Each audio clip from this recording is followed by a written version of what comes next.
হাজার শিক্ষকরা তাদের ন্যায্য দাবি আদায়ের লক্ষ্যে আজকে এই জাতীয় প্রেস ক্লাব কারায় কারায় পরিপূর্ণ করেছে। সম্মানী শিক্ষক কর্মচারীবৃন্দ, আপনারা জানেন আমরা বিগত 12 ফেব্রুয়ারি থেকে আজকে পর্যন্ত আমরা এখানে লাগাতার অবস্থান কর্মসূচি পালন করছি। তারই আলোকে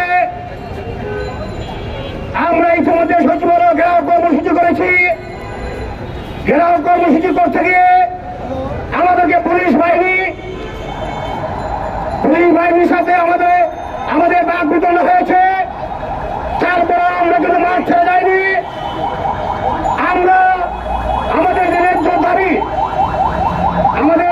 দাবিগুলো আছে, এদেশের স্থানীয় সুশীল সমাজের নেতৃবৃন্দ থেকে শুরু করে সাংবাদিক বুদ্ধিজীবী মহল, আমাদেরকে মানুষ গড়ার কারিগর, জাতির বিবেক ইত্যাদি বিশেষায়িত করে থাকেন।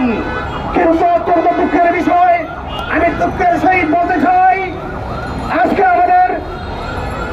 আমাদেরকে মাত্র 1000 টাকা বাড়ি ভাড়া দেওয়া হয়, আমাদেরকে মাত্র 500 টাকা চিকিৎসা ভাতা দেওয়া হয়, আমাদেরকে মাত্র 3 থেকে 3,500 টাকা ঈদ বোনাস দেওয়া হয়।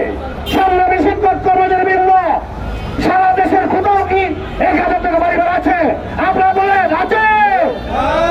আছে কি বন্ধুরা? নাই। তাহলে আমি বলতে চাই, মাননীয় শিক্ষা উপদেষ্টা, মাননীয় প্রধান উপদেষ্টা, আমাদের দৃষ্টি আকর্ষণ করে বলতে চাই, আজকে সারা বাংলাদেশ থেকে হাজার হাজার শিক্ষকরা দেখে শিক্ষা প্রতিষ্ঠানটিতে নিয়োগের সাথে বিভিন্ন ধরনের শিক্ষা প্রতিষ্ঠানের ইন্টারনাল টাকাতে কোটি কোটি টাকার দুর্নীতি হয়েছে বলে আমরা জানতে পেরেছি।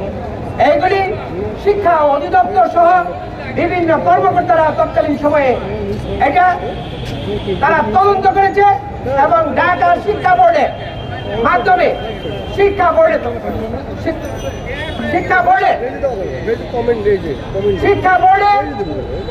আরবিট্রেশন বোর্ড দ্বারা এই জনাব কাউসার আলী শেখ সম্পূর্ণরূপে বরখাস্ত হয়েছেন।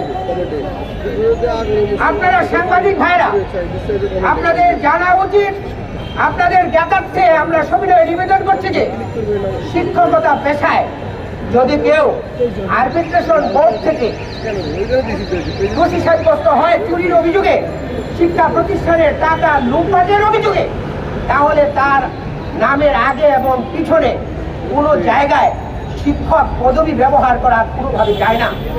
কিন্তু আমরা দেখলাম এই কাউসার আলী শেখ, তিনি নামের পূর্বে অধ্যক্ষ লেখেন।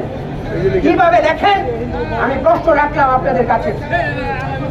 এই কাউসার আলী শেখ এখন সারা দেশের শিক্ষকদেরকে নিয়ে ষড়যন্ত্রের মাধ্যমে এই বরখাস্ত কাউসার আলী শেখ শিক্ষকদের আন্দোলনকে ভিন্নভাবে প্রবাহিত করার জন্য একটি চক্রান্ত করছেন এবং সাথে সাথে আরো কিছু রাজনৈতিক লেজুর ভিত্তিক কিছু সংগঠনের নেতৃবৃন্দ এবং হীন কর্ম করার অপচেষ্টা যাচ্ছেন বলে আমাদের কাছে অভিযোগ এসেছে। আমরা আজকে এই ঢাকা জাতীয় প্রেস ক্লাবের সামনে সচিবালয়ের পাশে